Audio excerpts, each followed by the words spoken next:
Please no not allowed. आप एक बार already आ चुके हैं वेल में, I am warning you. Please mister Tiruchi Siva, go back to your seat please. माननीय दिग्विजय सिंह प्लीज कंटिन्यू। माननीय Digvijaya Singh ji please continue, otherwise no I am not please I'll call other speakers. I'll call. Please. How can I? आप बोले, आपकी बात ही record पे जाएगी। Do not come in the well. If you enter in the well, I will name you now. No, I request you to go back. Please no. माननीय दिग्विजय सिंह, आप बोले। माननीय दिग्विजय क्या बोले? सर मैं क्या बोलूंगा? So I will call the other speaker now. ये आप सब लोगों ने तय किया। Sir, you have to bring the house in order. How can I speak? Sir, it's not my responsibility. Please. Sir, I want to speak. Please. Sir, I want to speak. House order. Sir, Tiwari ji, bring the house in order. Sir, I am prepared. आप members house order. Sir, how can I, sir? आप बोले। सभापति महोदय, please आप बोले।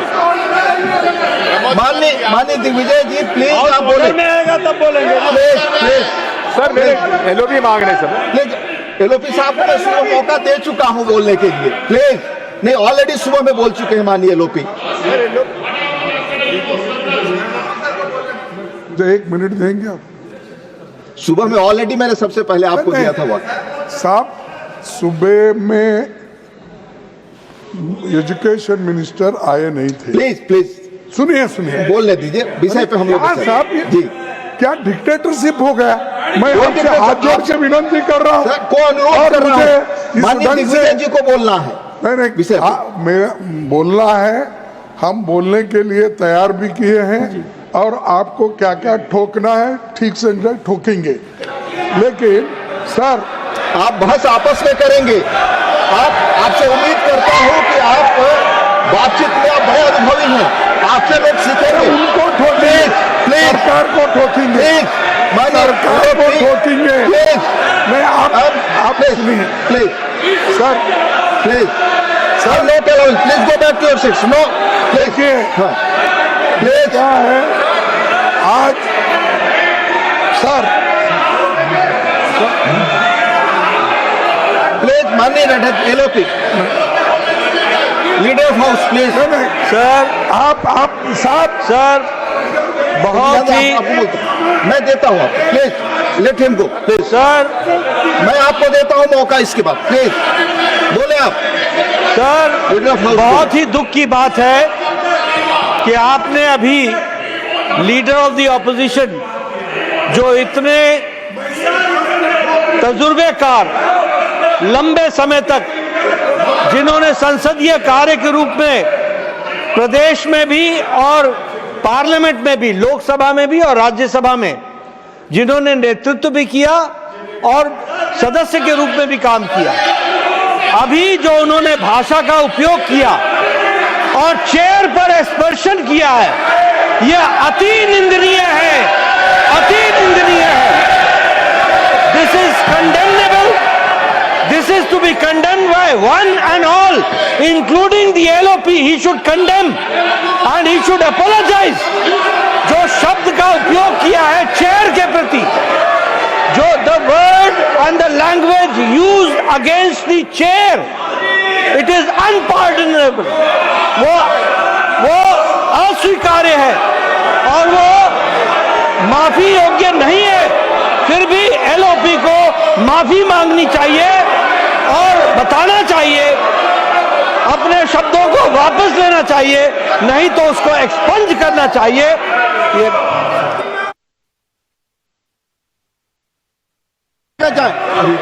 Please mister Tiruchi से please, मैं allow करूंगा माननीय एलओपी कि आप अपनी अपनी सीटों पे जाएं। प्लीज जाएं अपनी सीटों पे। Please take your seats. This is not your seat mister Vaiko, please go back to your seat. No, I am not, go back to your seat. No, please go back to your seat. माननीय LOP बोलना चाहते हैं। Sir, मैं माफी चाहता हूं, मैं कभी आपके लिए नहीं बोला, मैं सरकार के पॉलिसी को हम ठोकेंगे ये कहा। माफ करना, अगर आपको मेरे बातों पास अगर ठोस लगी है तो मैं आपसे माफी मांगता हूं, मैं सरकार से नहीं। अरे सुनो, बार बार क्या पुकारते सर। मेरे को ये कहना है कि इस देश के एक भाग को और एक भाग के जनता को अगर आप उनके स्वाभिमान को ठेस लगाने की बात करेंगे और आप ये कहेंगे कि अनकल्चर्ड, अनसिविलाइज्ड और वो मानव नहीं है, अगर ऐसा कहते हैं तो आप मंत्री से इस्तीफा लो। देश को डिवाइड करने की बात कर रहे हैं, देश को तोड़ने की बात कर रहे हैं और देश को डिवाइड करते हैं। आई am not allowing that, please, nothing is going on cut. Party के एमपी किया है कर्नाटक में। माननीय लीडर ऑफ हाउस, प्लीज।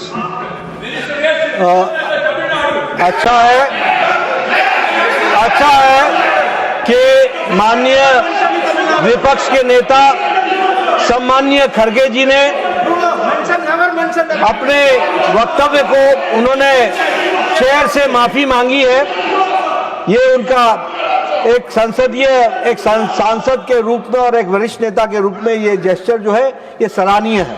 लेकिन उन्होंने जो सरकार के बारे में भी जो शब्दावली बोली है वह भी निंदनीय है और वह भी कार्रवाई से एक्सपेंड होना चाहिए। Will examine it. Thank you. माननीय दिग्विजय सिंह जी, आप बोला। माननीय दिग्विजय सिंह सर, माननीय सभापति महोदय जी, मैं आभारी हूं आपका जो आपने मुझे बोलने के लिए आमंत्रित किया। भारत 1947 में आजादी हमें मिली और तब साक्षरता कितनी थी और उच्च कोटि के शिक्षण संस्थाएं कितनी थी ये सर्वविदित है। लेकिन पिछले 78 वर्षों में जिस प्रकार से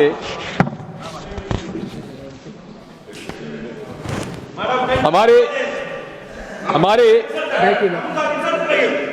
देश में साक्षरता बढ़ी है, शिक्षण संस्थाओं की गुणवत्ता बढ़ी है, वो अपने आप में ऐतिहासिक है। विज्ञान और प्रौद्योगिक तकनीक को महत्व दिया गया और इंस्टीट्यूट ऑफ एक्सेलेंस स्थापित हुए।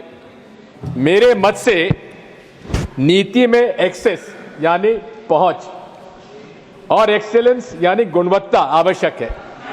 पहुंच ज्योग्राफिकली भी और फाइनेंशियली भी गरीबों के लिए एक्सेलेंट, अच्छी गुणवत्ता की शिक्षा उन्हें प्राप्त हो, यह हमारा प्रयास होना चाहिए। अब पिछले 11 वर्षों में क्या हुआ उस पर हमें चर्चा करनी है। 2020 में न्यू एजुकेशन पॉलिसी आई। अब न्यू एजुकेशन पॉलिसी में जो पॉलिसी स्टेटमेंट है उसको मैं कोट करना चाहता हूं।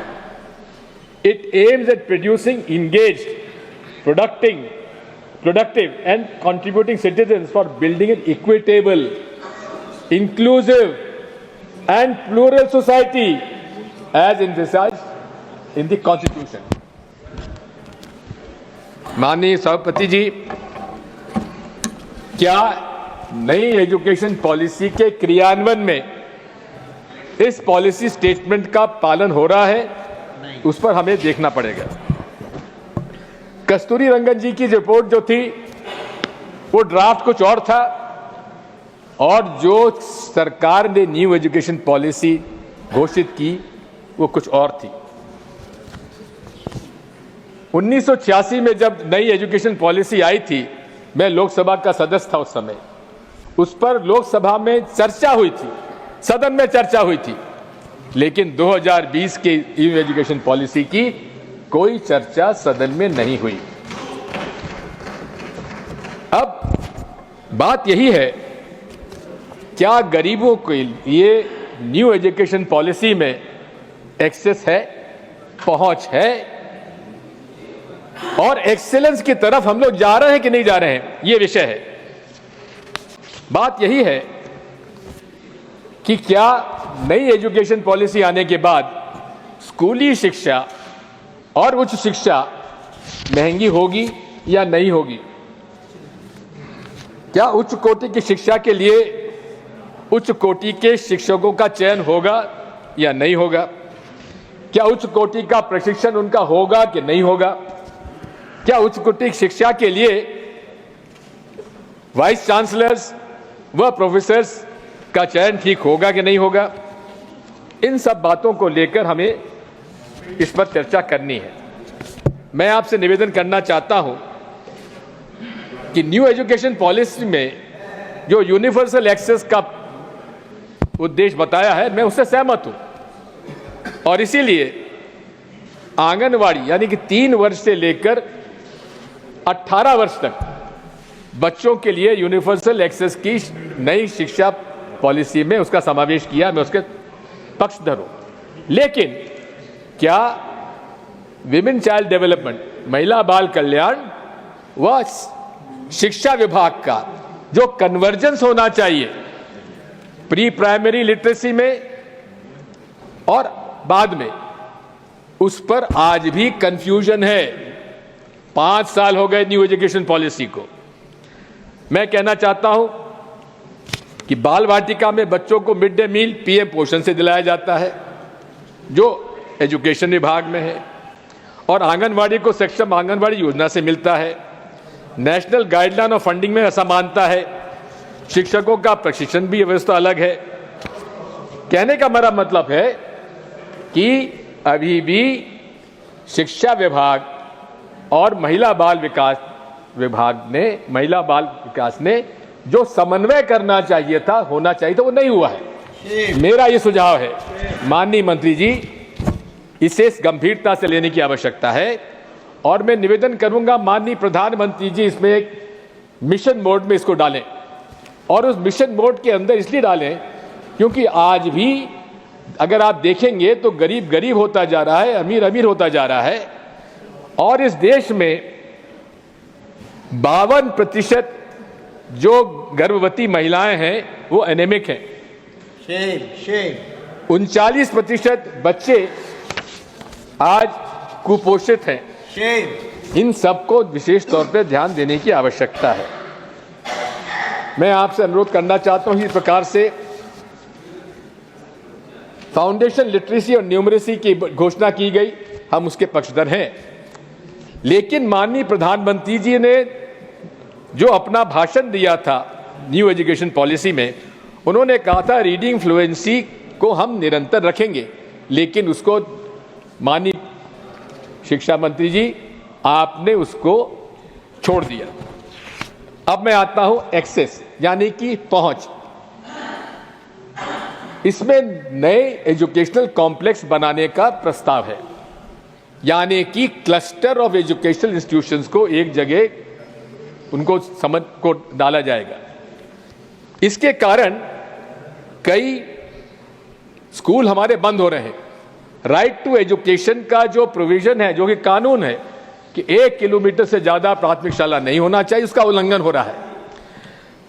हालांकि स्कूल एजुकेशन के पास इसका कोई रिकॉर्ड नहीं, जब हमने पूछा उनसे, लेकिन एक उत्तर में उन्होंने बताया कि इस देश में 2014 से लेकर 2024 के बीच में 90,000 शासकीय स्कूल इस देश में बंद कर दिए गए। अब जो स्कूल बंद किए गए हैं उन तो please sir, I am not yielding sir, I am not yielding sir, I am not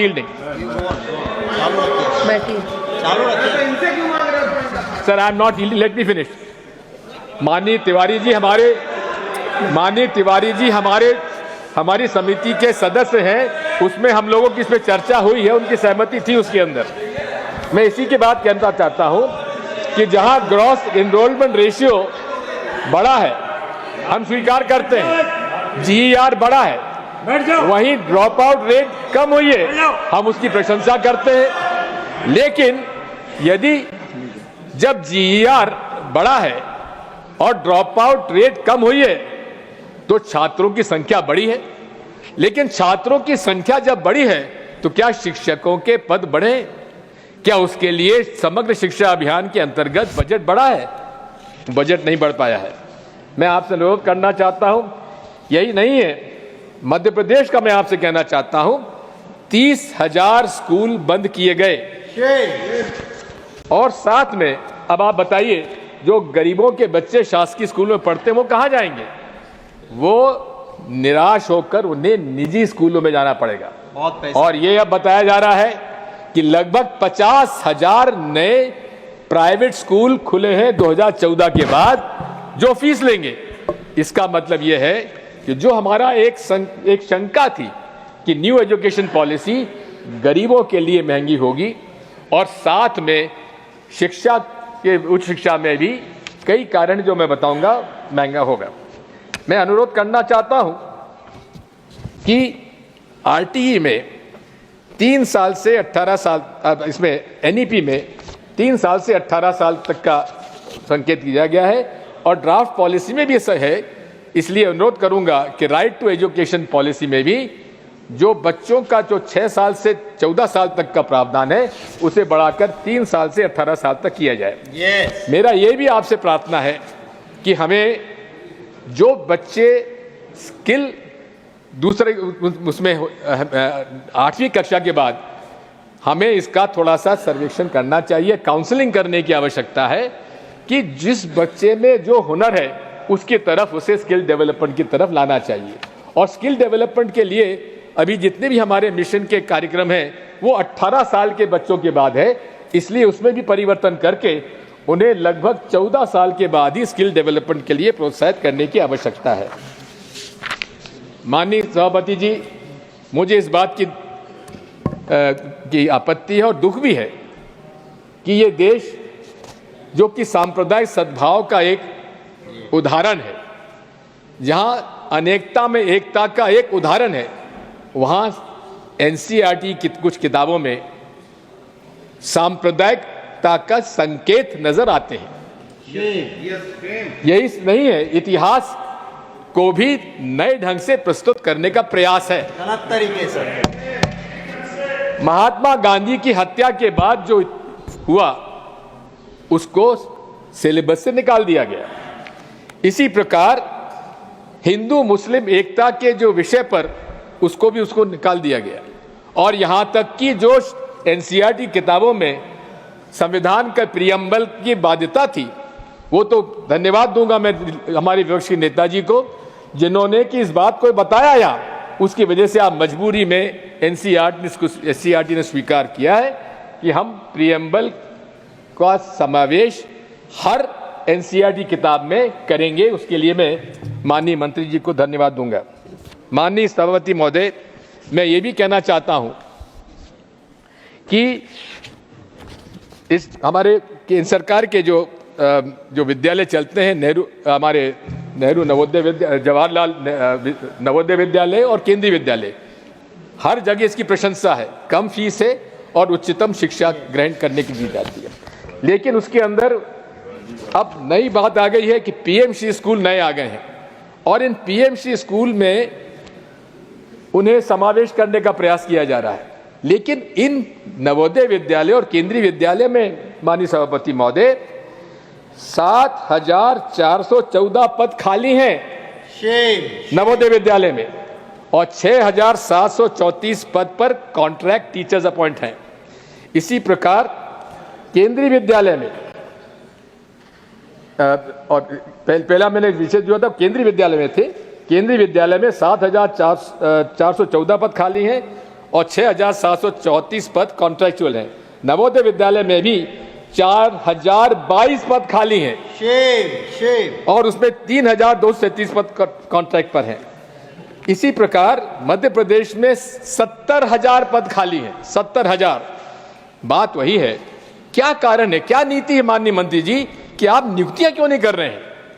क्यों उनके निष्पक्ष तौर पर नियुक्तियां क्यों नहीं की जा रही है?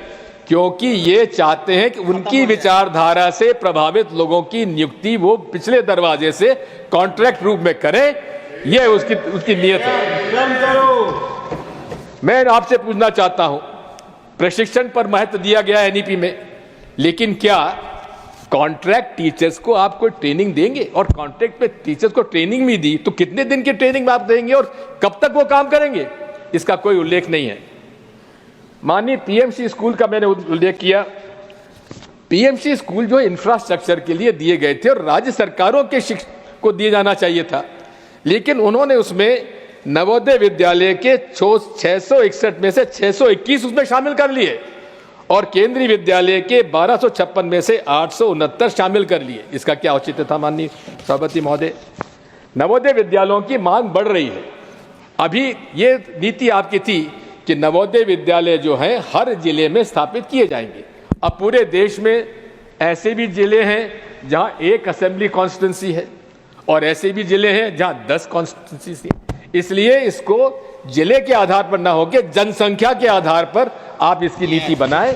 अभी आज जो हालात हैं उसमें लगभग 21 लाख की जनसंख्या पर एक नवोदय विद्यालय है। मेरा यह सुझाव है उसे 21 लाख से घटाकर 15 लाख की जनसंख्या के आधार पर और ज्योग्राफिकली उसको देखकर नवोदय विद्यालय स्थापित किया जाए, क्योंकि नवोदय विद्यालय की मांग है। मैं ये भी कहना चाहता हूं कि माननीय सभापति महोदय, जिन लोगों ने, जिन प्रांतों ने पीएम श्री के समझौते पर दस्तखत नहीं किए, ये कॉन्करेंट सब्जेक्ट है हमारे फेडरल कॉन्स्टिट्यूशन का, लेकिन जिन प्रांतों ने पीएम श्री के स्कूल चालू करने पर समझौता नहीं किया, उनका समग्र शिक्षा अभियान का पैसा रोक दिया गया। ये हमारे संवैधानिक अधिकारों का हनन है और जिसमें कि बंगाल के 1000 करोड़ रोक दिए गए, केरल के 859 करोड़ रुपए रोक दिए गए और तमिलनाडु के 2152 करोड़ रुपए रोक दिए गए। ये क्या कारण है माननीय मंत्री जी? ये आप संविधान की कॉन्करेंट जो अधिकार है राज्यों का, उसका हनन कर रहे हैं। इसलिए आप उसको तत्काल उनके पैसा रिलीज करिए। अब मैं आता हूं हायर एजुकेशन पे। माननीय सभापति जी, केंद्रीय विश्वविद्यालयों में भी 5410 पद खाली हैं, वहां भी कॉन्ट्रैक्ट अपॉइंटमेंट है। अब आप बताइए, ये जाने माने तरीके से अपने लोगों को बैकडोर से एंट्री कराने का ये कुटिल योजना है, प्रयास है।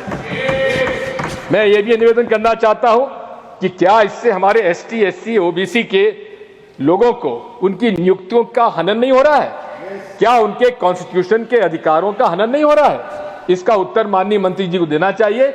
नियुक्तियां तत्काल करें ताकि एससी, एसटी, ओबीसी के जो हमारे छात्र लोग हैं उनको उसमें मौका मिले। आईआईटी फैकल्टी में माननीय सभापति महोदय, शेड्यूल्ड ट्राइब से उनके अधिकार जितना है उसका 1%, केवल 1% आदिवासी फैकल्टी में है और केवल 5% अनुसूचित जाति का है और केवल 10% ओबीसी का है। यानी कि हमारे कानून का भी उल्लंघन और संवैधानिक जो प्रावधान उसका भी उल्लंघन किया जा रहा है। अब मैं अनुरोध करना चाहता हूं वाइस चांसलर्स की नियुक्तियों के लिए दिसंबर 2024 तक 10 पूर्णकालिक वाइस चांसलर्स के पद रिक्त हैं। माननीय मंत्री जी, आपको नियुक्त करना है सेंट्रल यूनिवर्सिटीज में, फिर ये 10 पद क्यों रिक्त कर रखे गए? डायरेक्टर एडवांस स्टडीज का पद अगस्त 2021 से रिक्त है। बीएचयू जो कि वाराणसी में माननीय प्रधानमंत्री जी के चुनाव क्षेत्र का एक प्राइमरी इंस्टीट्यूशन है, ऐतिहासिक, पंडित मदन मोहन मालवीय जी ने बनारस हिंदू यूनिवर्सिटी कायम किया था। वहां के एग्जीक्यूटिव काउंसिल डिफंक्ट है। इसलिए डिफंक्ट है क्योंकि महामहिम राष्ट्रपति जी ने वहां के जो सदस्यों का मनोनयन करना वो नहीं हो पा रहा है। और उसमें क्या दिक्कत है? आपको मनोनयन करिए ताकि वहां पर वो काम हो सके। इसलिए नहीं किया जा रहा है ताकि वाइस चांसलर को इमरजेंसी पावर्स के अंतर्गत अधिकार दिए जाएं कि जो उनको करना करे, वो किसी के प्रति जवाबदार नहीं होंगे। माननीय सभापति महोदय, ये भी एक बात है कि हम लोग इंस्टीट्यूट्स ऑफ एक्सेलेंस, प्रोमिनेंस, उसमें भी हम लोग आज समझौता कर रहे हैं। जवाहरलाल नेहरू यूनिवर्सिटी आज विश्व में और देश में सोशल साइंसेस, ह्यूमैनिटीज और लैंग्वेजेस के लिए प्राइम इंस्टीट्यूशन है। वहां पर भी कौन सा वाइस चांसलर नियुक्त होता है? जो आईआईटी का प्रोफेसर है टेक्निकल, उसको वहां अपॉइंट किया जाता है। क्या आपको ह्यूमैनिटीज, सोशल साइंसेज, लैंग्वेजेस में कोई योग्य प्रोफेसर नहीं मिले जो कि वहां नियुक्त किए जा सके? यही नहीं है, वहां पहुंचने के बाद उन्होंने, जबकि आईआईटी जेएनयू के बगल में है, वहां उन्होंने इंजीनियरिंग की फैकल्टी चालू कर दी, मैनेजमेंट की फैकल्टी चालू कर दी। अब आप समझिए कि जो देश में और विश्व में सोशल साइंसेज, ह्यूमैनिटीज और लैंग्वेजेस के लिए प्रतिष्ठित है, वहां आपने टेक्निकल और मैनेजमेंट स्टडीज चालू कर दी। अब मैं थोड़ा सा जिक्र करना चाहता हूं किस प्रकार से हायर एजुकेशन में और एजुकेशन मिनिस्ट्री में भ्रष्टाचार पनप रहा है। नाक NAAC का ब्राइबरी स्कैंडल सर्वविदित है। जो व्यक्ति उसमें, जिसको जेल हुई, जो जमानत पे है, उसकी नियुक्ति किसने की थी? उसकी नियुक्ति तत्कालीन वाइस चांसलर जेएनयू, जो अब आपने उनको प्रमोट कर कर यूनिवर्सिटी ग्रांट्स कमीशन का चेयरमैन बना दिया, उनके द्वारा उनकी नियुक्ति की गई थी। और नियुक्ति हो जाने के बाद डायरेक्टर मैनेजमेंट स्टडीज की नियुक्ति की गई, और डायरेक्टर मैनेजमेंट स्टडीज की नियुक्ति वहां हो जाने के बाद जब यूनिवर्सिटी ग्रांट्स कमीशन के चेयरमैन बने वहां के वाइस चांसलर, तो उन्होंने उन्हीं महाशय को नैक में अपॉइंटमेंट दे दिया, क्योंकि नैक के गवर्निंग काउंसिल के अध्यक्ष कौन है? यूनिवर्सिटी ग्रांट्स कमीशन के चेयरमैन काउंसिल। यानी कि कुछ समझौता या समन्वय या जो भी पार्टनरशिप हो, वो उन दोनों में नजर आती है। दूसरी बात मैं आपसे निवेदन करना चाहता हूं, इसी प्रकार मध्य प्रदेश के 3 मेरे पास केसेस ऐसे हैं। राजीव गांधी प्रौद्योगिकी विश्वविद्यालय वाइस चांसलर सुनील कुमार ने 19 करोड़ 48 लाख गवर्नमेंट अकाउंट से अपने प्राइवेट अकाउंट में ट्रांसफर कर दिए, पकड़े गए। उसी प्रकार से जीवाजी यूनिवर्सिटी में vice chancellor doctor Avinash Tiwari, और वो उन्होंने एक फेक कॉलेज को डिग्री दे दी, फेक कॉलेज में डिग्री दे दी उन्होंने।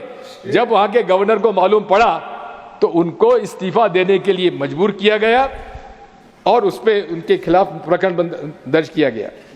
इसी प्रकार वाइस चांसलर माखनलाल चतुर्वेदी राष्ट्रीय पत्रकारिता विश्वविद्यालय भोपाल, जिसके चेयरमैन उपराष्ट्रपति जी हैं, वहां करप्शन और फाइनेंशियल इरेगुलरिटीज का एम्बेजलमेंट में 2 करोड़ 65 लाख का भ्रष्टाचार करने का उन पर मुकदमा कायम हुआ, और मुकदमा कायम होने के बाद वो वहां से भागे, और उसके बाद उन्हें हरियाणा का, वहां पर उन्हें स्टेट हायर एजुकेशन काउंसिल का चेयरमैन बना दिया गया। माननीय सभापति जी, आईआईटीज इस देश में स्थापित किए थे पंडित जवाहरलाल नेहरू ने, जिनके कारण आज पूरे विश्व में नाम है भारत के इंजीनियर्स का। आईआईएम्स के माध्यम से हमारे नाम है हमारे भारत का, जिसको कि पंडित जवाहरलाल नेहरू ने कहा था, these are the temples of the modern India. वहां पर एक ऐसे व्यक्ति की नियुक्ति हुई है जो कहते हैं कि आईआईटी डायरेक्टर मंडी, वो कहते हैं कि जो अब नड्डा जी, आप तो इसको समझ लीजिए कि वहां आईआईटी का डायरेक्टर मंडी का कहता है, क्या यहां पर जो भूमि स्खलन हो रहा है, इरोजन हो रहा है, वो इसलिए हो रहा है कि यहां के लोग मीट खाते हैं। अब बताइए, मीट खाने वाला व्यक्ति जो है, उसकी वजह से वहां पर हिमाचल प्रदेश में आपके राज्य प्रांत में इरोजन हो रहा है। अब आप समझ लीजिए, इसी के साथ साथ और भी बातें थी। एक एनआईटी के प्रोफेसर दक्षिण भारत के, उन्होंने कह दिया कि नाथूराम गोडसे ये राष्ट्रभक्त थे। ये विचारधारा किस प्रकार से विचारधारा से प्रभावित होकर न्यू एजुकेशन पॉलिसी लागू की जा रही है, हमें उस बात की आपत्ति है। मैं आपसे उदाहरण 2 का और देना चाहता हूं। इसी में एनसीईआरटी में इस बार कल लगभग 20% कंसेशन पे टेक्स्ट बुक बांटी गई।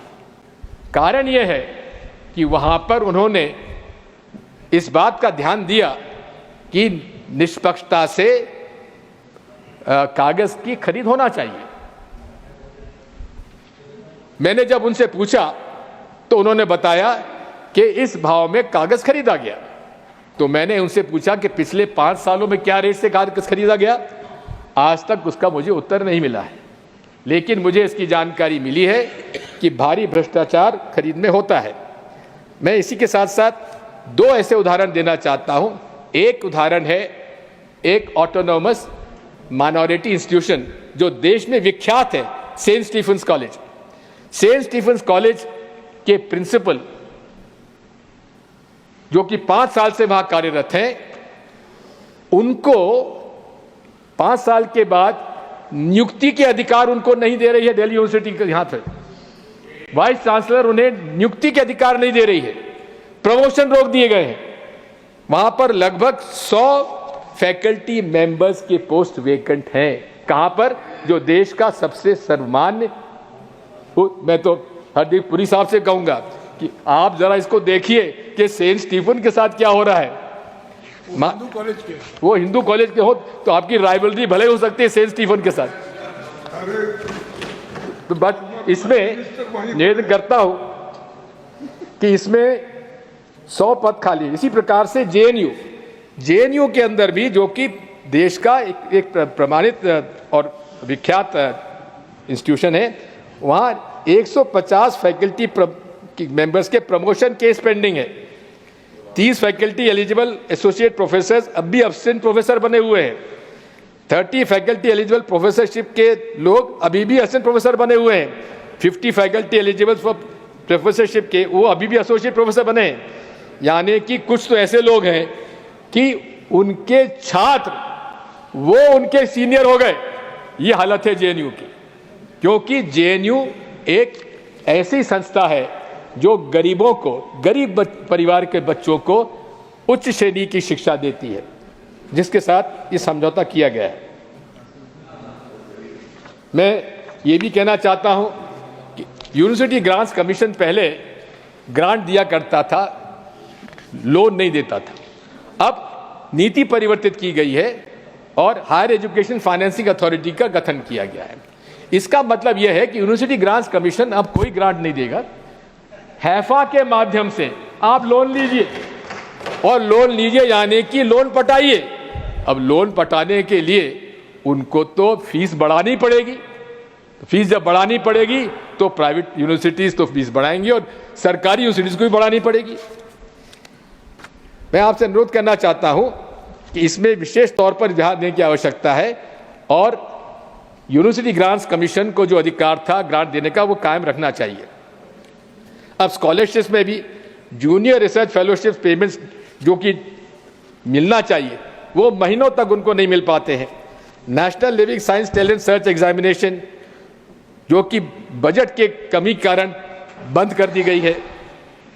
NSTSC जो कि स्कॉलरशिप और ग्रेड 9 के बच्चों को प्रोत्साहन देता था, वो भी बंद कर दिया गया।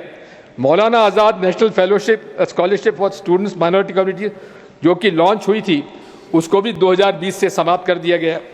अब माननीय सभापति महोदय, कभी भी कोई टैक्स सरकारी यूनिवर्सिटीज पे नहीं लगता था।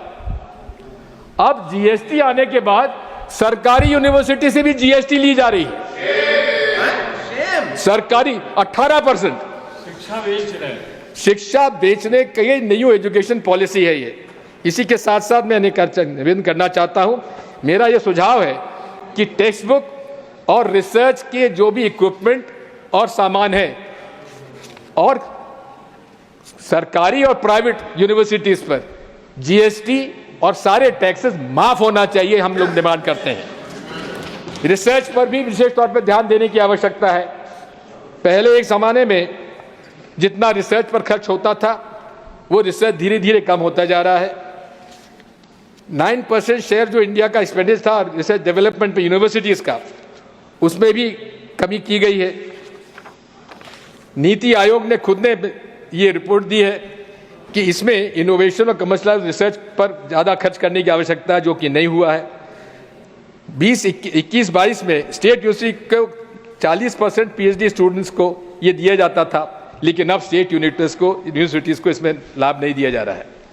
मैं अंत में इतना ही कहना चाहता हूँ माननीय सभापति महोदय कि इस बारे में रिसर्च में जो हमारे रिसर्च साइंटिस्ट हैं जिनको पेटेंट की राशि मिलती है उस पर भी कोई टैक्स नहीं लिया जाना चाहिए।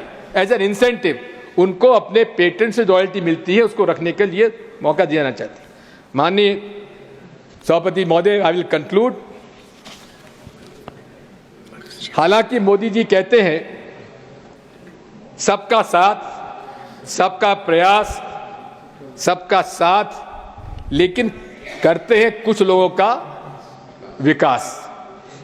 शिक्षा के अंदर भी आप देखेंगे सांप्रदायिक रंग दिए जाने के संकेत हैं, करिकुलम में भी सांप्रदायिकता के संकेत है, नियुक्तियों में भी भेदभाव किया जा रहा है। अब आप विश्वगुरु बनना चाहते हैं। आप जब तक सुशिक्षित भारत नहीं बनाएंगे तब तक विकसित भारत नहीं होने वाला, माननीय सभापति महोदय। और इसीलिए मैं आपसे अनुरोध करता हूं कि आज हालत यह है कि 1947 में 2 देश आज़ाद हुए, एक पाकिस्तान हुआ और एक भारत हुआ। पाकिस्तान ने कौन सा रास्ता चुना? थियोक्रेटिक, यानी कि थियोक्रेटिक स्टेट चुना जो धर्म के आधार पर था। आज की हालत देख ली, उसकी हालत क्या है। दूसरी तरफ भारत ने लिबरल मॉडर्न सेक्युलर डेमोक्रेसी चुनी और आज हम लोग कहां पहुंचे हैं। इसलिए साथ मैं आपसे अनुरोध करना चाहता हूं कि विचारधारा की लड़ाई हमारी है और माननीय सभापति जी, विचारधारा के आधार पर यही देश में आज संघर्ष चला हुआ है, जिस संघर्ष में हम पूरे तरीके से उन लोगों के साथ हैं जो पूरे देश में सबका साथ, सबका विकास और सब लोगों एक साथ लोग के काम करेंगे और सबको सुशिक्षित करेंगे, एक्सेस देंगे, क्वालिटी एजुकेशन देंगे, तब हम लोग उसमें विकास कर पाएंगे।